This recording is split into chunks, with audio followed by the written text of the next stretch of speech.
To build a Raspberry Pi NAS, you'll need to have a Raspberry Pi, I'm using the 3B, an external USB hard drive, and an SD card that you can write to. I won't be showing you how to burn Raspbian onto an SD card, but the first step after burning the Raspbian image to the SD card and simply making a file called SSH. After this, you should plug in your SD card to your Pi, plug in your Pi to your router via Ethernet preferably, and then connect power to the Pi.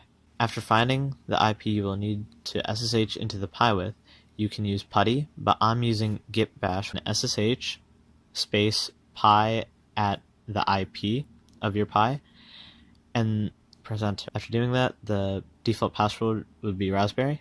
And the next step, assuming that you will use an NTFS formatted external hard drive, which I am, is installing NTFS 3G, which will allow the Pi to access the NTFS partitions.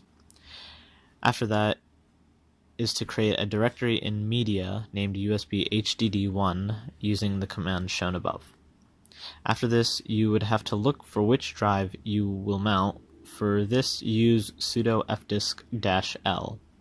Since my Pi shows two things, I will try to mount both of these, and one of them will not work properly.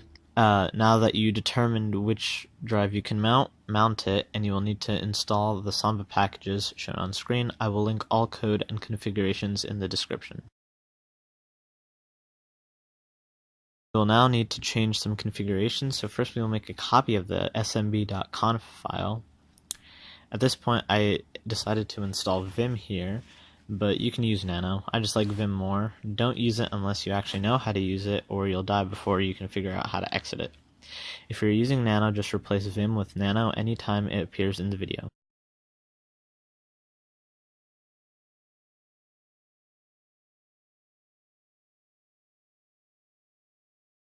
We will add some configurations to the end of this file.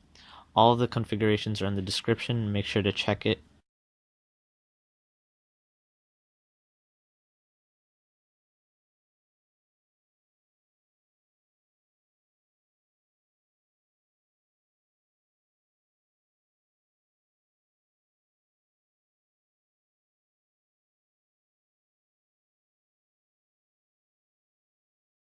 At this point, I forgot to show you how to make a Samba user, so just follow the on-screen instructions. We're making a separate user to log into our NAS later. Now restart Samba with the above. Now you're basically done.